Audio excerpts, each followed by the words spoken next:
Bueno, doña María, ¿usted tiene una explicación de por qué quiere García Ortiz que el caso vaya al Supremo?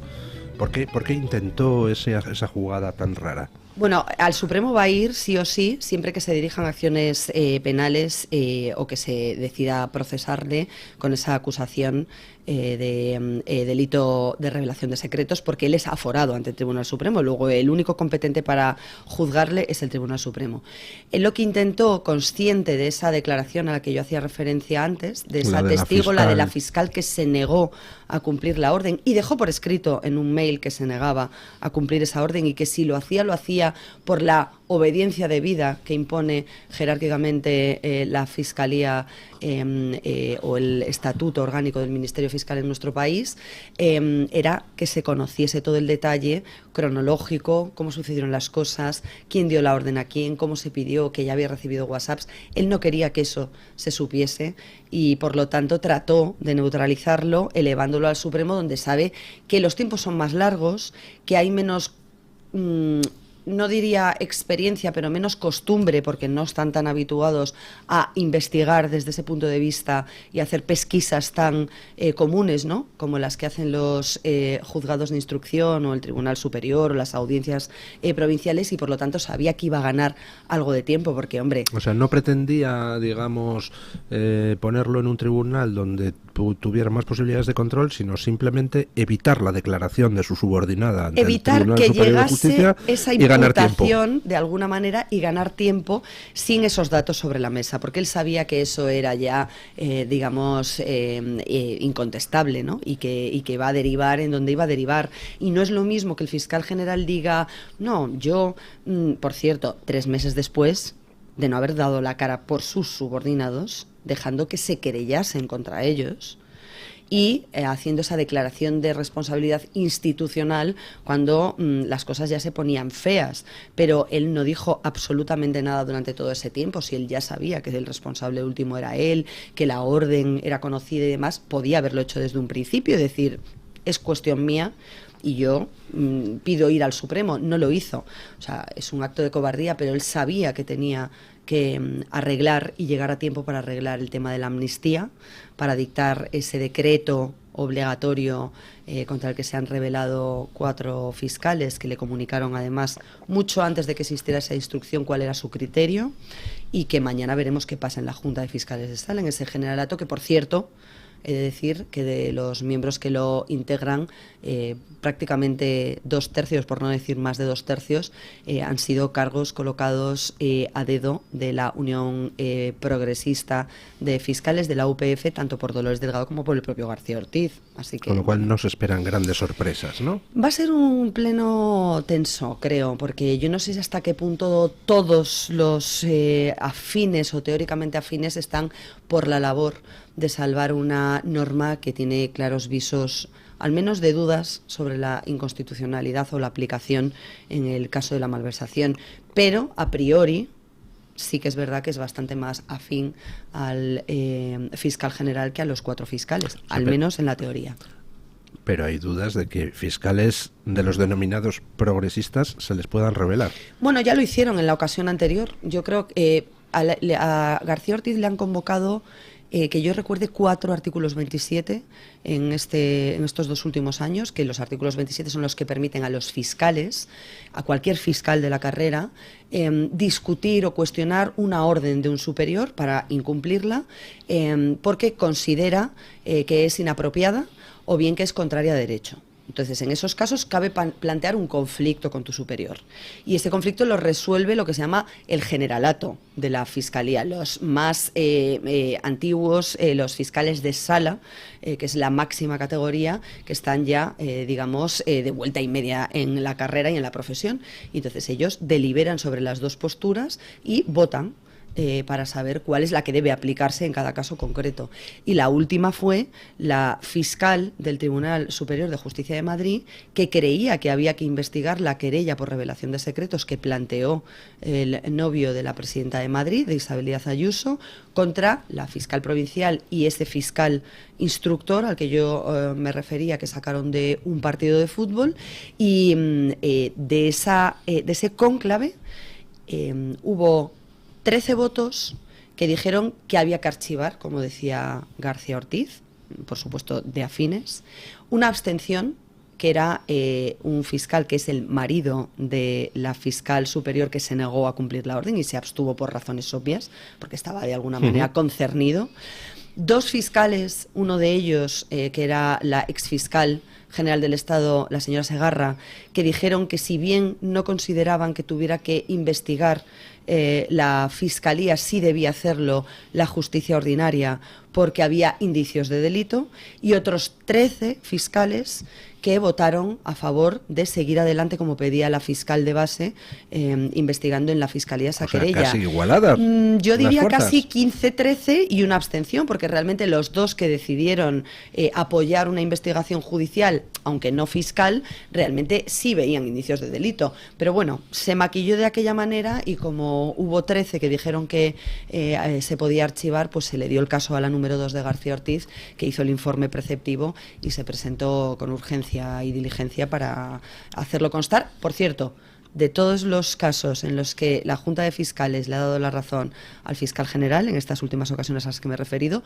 los tribunales después siempre han dado la razón a aquellos que se rebelaban contra el criterio de García Ortiz. Lo digo también por tener en cuenta la malversación del procés, porque todavía la última palabra la tienen los tribunales y los magistrados. ¿Ustedes creen, don Julio, don Juan Carlos, que si se imputa a García Ortiz va a poder atornillarse al sillón y no dimitir? Me cuesta muchísimo creer eso, pero puede pasar cualquier cosa. Veremos qué capacidad de aguante tiene, ¿no? Yo creo que es muy grave si García Ortiz decide hacer eso, y va a dejar a la propia Fiscalía y a la justicia española en una situación muy comprometida, incluso delante de los socios europeos, ¿no? Es que tendríamos ya a un presidente de gobierno español con la mujer imputada, el hermano imputado y su fiscal general imputado. Esto empieza a recordar la etapa final del felipismo, donde estaba imputado, yo creo que prácticamente todos los dirigentes de todas las instituciones. Era una cosa ya espectacular. Te sientas en el Congreso de los Diputados y te encuentras a su exministro de Fomento de Obras Públicas, a su hombre de máxima confianza, sentado ahí arriba solito. ¿Quién le recuerda eso a Sánchez todos los días? Deberíamos recordárselo todos los días. Un señor que está ahí arriba. ¿Y por qué este señor está ahí arriba? Por cierto, no ha dimitido tampoco, por corrupción. Está por corrupción. Entonces, bueno, han hecho ahí el paripé de hacemos como que te expulsamos del grupo socialista y que te pasas al mixto, pero continúas siendo aforado. O sea, yo creo que, vamos, es un teatrillo, pero infecto, ¿no? Sí, claro. El que han hecho con Ábalos. Sí, pero es un teatrillo que tiene un señor solito en el grupo mixto y ya está fuera expulsado. Cobrando más sí, de lo que cobraba como diputado socialista, es importante. Expulsado del grupo socialista. Es que no sé, es difícil. Hablando de teatros, ¿qué les ha parecido a ustedes la nueva irrupción en escena de Óscar Puente llamando saco de mierda al jefe de prensa de Alvise? ¿No tienen ustedes la sensación de estamos ya ante sobreactuaciones excesivamente cutres? Yo creo que hace su trabajo. O sea, si alguien piensa que Óscar Puente llegó al Ministerio de Transportes a hacer un AVE más rápido, a mejorar las infraestructuras de carreteras o a hacer algo concerniente a su cartera, bienvenido a Wonderland, ¿no? Porque Óscar Puente fue traído a los asientos del gobierno a esto, exclusivamente a esto. O sea, el perfil de Óscar Puente es el perfil que tiene. No es un desconocido. Cuando era alcalde de Valladolid, todo el mundo sabe de sus andanzas. Y es perfecto para el perfil de estos 2 últimos años de Pedro Sánchez. Es un tipo que sin ningún rubor va a llamar saco de mierda a un periodista. Es un Jesús Gil. Óscar Puente, si Sánchez está a punto de caer, es capaz de pegarle un bofetón a alguien en el pleno. Y así te lo digo. Pero ¿tienen ustedes la sensación, como la tengo yo, de que... Es que me parece tan sobreactuado, o sea, hasta para Óscar Puente. Sí, se pasa. ¿Tiene usted la sensación de que estamos en la continuación de lo que ya hicieron Tezanos y Sánchez durante la campaña electoral, que es poner el foco en Alvise para lanzarle y que por tanto, pues a lo mejor estamos en vísperas de unas elecciones generales. Hombre, ¿a quién ha entrevistado el país? Sí. Y que ya lo pone y se va a presentar a las generales. Sí, por eso. Dice, sí puede ser que ahora le convenga, hombre, al PSOE le conviene mucho, evidentemente, igual que son expertos en coger cualquier cosa que parezca izquierda, digo parezca porque la izquierda ya es algo tan confuso y tan difuminado que no sé decir muy bien, y llevarse a su terreno. Al PSOE le conviene mucho también seguir dinamitando y difuminando ese voto de derecha lo hicieron con Jesús Gil y al final acabaron dándose cuenta que se habían pasado porque Jesús Gil acabó quitándoles también los votos lo a ellos. Lo alimentaron y al final sí, y además en Andalucía eso fue imperdonable, cuando ya claro. Se quería ir para Ceuta y Melilla, ahí ya fue su crucifixión. Sí. Pero sí que puede que estemos acercándonos, evidentemente, lo estaba comentando don Luis, imputación posible del fiscal general, imputación de la esposa de Sánchez, el hermano de Sánchez, son los estertores de este régimen, porque sí quiero llamarlo régimen, no olvidemos que esto es muy diferente a la democracia liberal que se conocía hasta hace poco, y si es posible que se estén preparando, y Óscar Puente es un tipo perfecto para este calentamiento. Bueno, Soraya lo hizo con Podemos, impulsó la ruptura de la izquierda, por así decir, y el crecimiento de subgrupos, y efectivamente a este gobierno le interesa mucho que haya un tercer elemento en discordia en lo que sería la no izquierda española. Ya llamarle derecha es mucho más complicado, pero en todo lo que no es la izquierda española, que haya al menos tres compitiendo, que efectivamente en algunas zonas de España pueden restar fuerza a la derecha y que no se consiga esa mayoría absoluta. Eso lo deben tener muy estudiado ya, porque claro, para eso tienen 900 personas en Moncloa estudiando sobre todo cómo mantenerse en Moncloa 3 años más, que ese es el objetivo de esas 900 personas, ¿no? 800.000 votos son muchos votos, y luego ya hay que ver si es por circunscripción única aquí en España, bueno, cómo se presentaría a las generales y demás, pero claro, al PSOE claro que le conviene dinamitar ese voto, de dispersarlo y mantenerse otra legislatura en caso de que haya esta convocatoria de elecciones.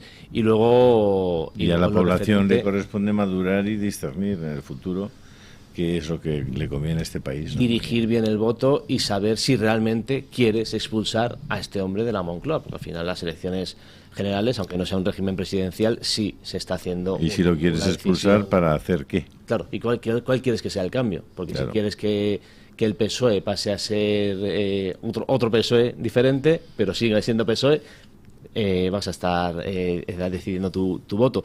Pero bueno, yo creo que en eso son expertos, y ya poner la maquinaria en marcha, poner al país, nada menos que al país, a eso que no es un pseudomedio, ese periódico tan respetable que nunca ha mentido. Comentaba Luis las portadas de Camps, bueno, en fin, le pone a trabajar ya. Las de la pederastia de la Iglesia, que siguen empeñadísimos, no lo sé, no se han debido mirar en su propia casa, o no han debido mirar en la escuela pública o en los gimnasios, o no sé, me parece que están verdaderamente ciegos. Bueno, lo de siempre, un caso en la Iglesia vale para hacer 15 portadas, un caso en la escuela pública, pues te haces un destacadito, ¿no?, en la página 44. O ni lo sacas. O ni lo sacas directamente, sí, es verdad, porque no tiene complejo. Hemos visto portadas del país en los últimos meses que decías, me estoy viendo el periódico de ayer, no puede ser que hoy no se hable de este tema. Y luego lo referente a... Bueno, a propósito de no hablar del tema, no sé si habéis visto alguna información sobre el G7, porque yo he estado viendo en el canal de Telegram, observando un poco la información a nivel internacional de lo que ha pasado en el G7, que ha estado el Papa, por cierto, invitado, y ha estado Milei, y había información en todos los medios internacionales, eran las aperturas, tal y como Sánchez no ha estado allí, y es que prácticamente no hemos encontrado información en toda la prensa española, sí, no había nada.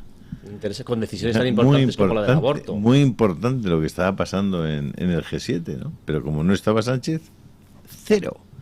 algo increíble. No vaya a ser que la gente vea la foto y diga, ¿dónde está? ¿Dónde está? Y se den cuenta de que no está así.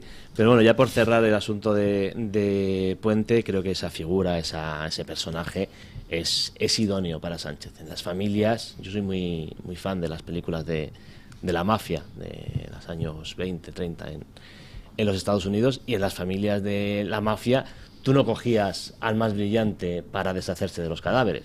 Era el Salvatore de turno, el que no hacía preguntas. Tú coge aquí, pega esta paliza a rompe estas piernas, y ese es nuestro Óscar Puente. Es completamente inaceptable que este señor se manifieste de esa manera sobre un periodista.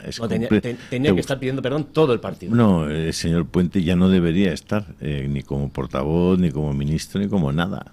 Es decir, es imposible aceptar. Y desde luego el resto de periodistas deberían levantarse de la mesa, como han hecho, por cierto, con este señor que inmediatamente se manifestaron para decir que no fuera periodista parlamentario. Hombre, con la misma celeridad deberíais decirle a Puente que no sea nada de nada, porque lo que ha hecho Puente es simplemente inaceptable. Los periodistas parlamentarios, y siento, pues tampoco hemos venido aquí a hacer amigos, ¿no? Yo he trabajado unos años en el Congreso, y la máxima reacción que tiene un periodista parlamentario contra alguien en el poder es darle el premio Limón en los premios que da la asociación de... Es verdad, no, es que es su máximo atrevimimente. Es un servidismo tal que al final no va a haber reacción. La reacción sí, esta sobreactuación también de ellos mismos con el chico con Vito Quiles se llama, ¿no? Con Vito Quiles, de cada vez que pregunta me levanto, y bueno, es esa especie de bullying, ¿no?, que se hace ya entre personas adultas.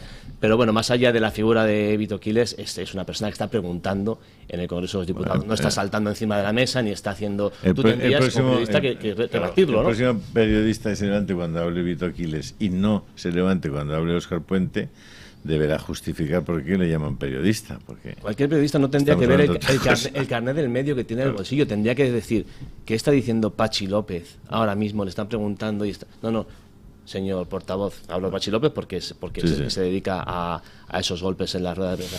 Pero no, el periodismo, yo siempre lo digo, y don Luis me dice, no, hay medios, sé que hay medios, por eso estamos aquí, ¿no?, intentándolo. Hay medios que no, pero el periodismo español, es absolutamente servil, que es lo peor que puede ser un periodista.